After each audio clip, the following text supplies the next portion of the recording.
Aujourd'hui, nous sommes arrivés dans la Sarthe, chez le Safran de Vaulogé. On est sorti un petit peu pour visiter les planches de safran, mais l'époque de la floraison se termine.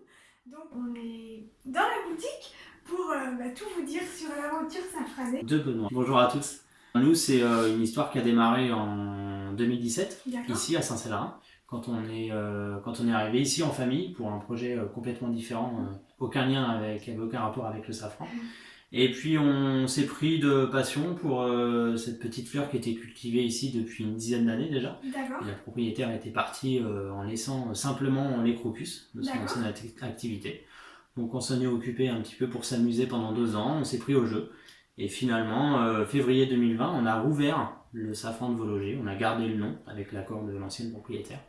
Et nous voilà lancés maintenant depuis quasiment 2 ans finalement. D'accord, donc c'est encore tout jeune, mais vous avez développé déjà plein de choses. Donc vous nous avez dit la parcelle un peu historique, c'est à peu près 700 mètres carrés de bulbes plantés. Ouais, c'est ça. Et là vous vous agrandissez donc petit à petit.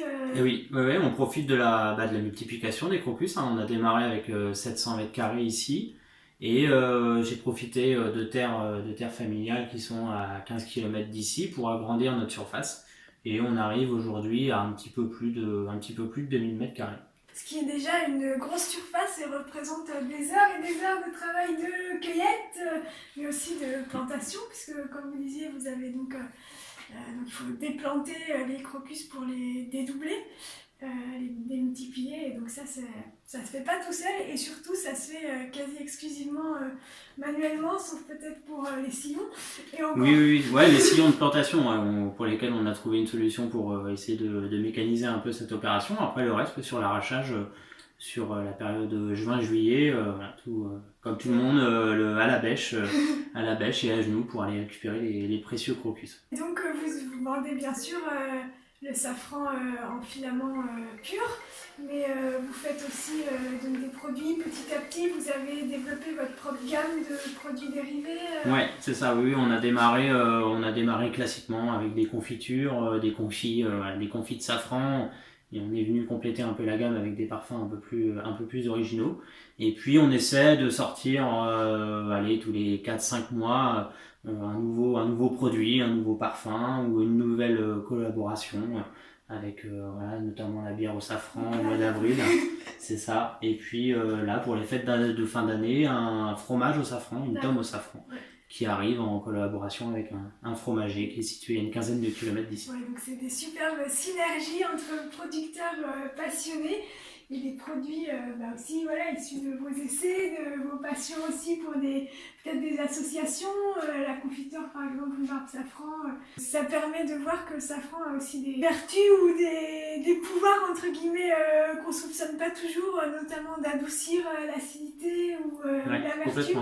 Et c'est vrai que pour la rhubarbe, comme pour le coin aussi, ça fait des miracles. Ouais, non, mais c'est vrai que c'est le type de produit pour lesquels j'insiste un petit peu au niveau de la dégustation pour faire goûter les gens qui à la base n'aiment pas, notamment sur la rhubarbe où c'était vraiment le meilleur exemple où les gens du coup ont pu découvrir le goût du fruit en étant un peu affranchis de cette acidité qui bien souvent dérange.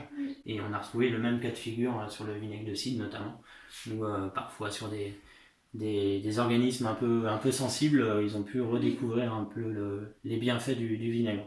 Surtout que sur le vinaigre, il est vraiment, quand on tient la bouteille dans la main, on voit en filigrane dans la lumière tous les filaments qui sont dedans, et on voit que vous avez été vraiment généreux. Ouais, on a mis la dose suffisante pour que le safran apporte un réel intérêt au produit. Est-ce que vous avez une petite astuce ou quelque chose que vous voudriez partager avec nous sur un de vos produits? Et la petite astuce, elle va concerner, alors du coup pas forcément un de mes produits, mais justement pour ceux qui n'y ont pas accès. Si vous voulez profiter du safran, vous avez simplement à prendre du sirop de safran que vous mettez avant la bière idéalement pour que ça se mélange plus facilement. Vous versez votre bière par-dessus. Alors prenez une bière assez classique. Est-ce que vous avez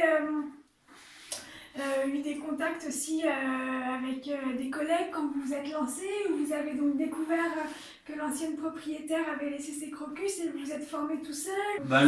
L'avantage de notre époque, c'est qu'on peut se former quasiment tout seul. Maintenant, grâce à Internet, j'ai dû regarder toutes les vidéos sur Internet qui concernent le safran. J'ai acheté pas mal de bouquins aussi qui parlaient du safran, et j'ai surtout eu beaucoup d'aide de l'ancienne propriétaire qui en fait était ravie de voir que sa petite entreprise allait rouvrir et allait repartir. Voilà, c'était vraiment pour moi un vrai passage de relais, et donc elle a assuré son rôle vraiment. Pour nous, c'était logique qu'il y ait une continuité. Et donc vous commercialisez donc en vente directe ici sur l'exploitation, mais vous faites aussi quelques marchés locaux? Moi, je suis sur le marché des Jacobins, qui est un des plus gros marchés du Mans, vendredi matin. Et puis après, le vendredi soir, j'alterne des petits marchés sur Lombron et Bonnetable. Un grand merci en tout cas pour votre accueil, votre générosité, la belle visite. Et puis, si vous passez par là, n'hésitez pas à contacter Benoît qui sera ravi de vous recevoir. Effectivement. Merci beaucoup.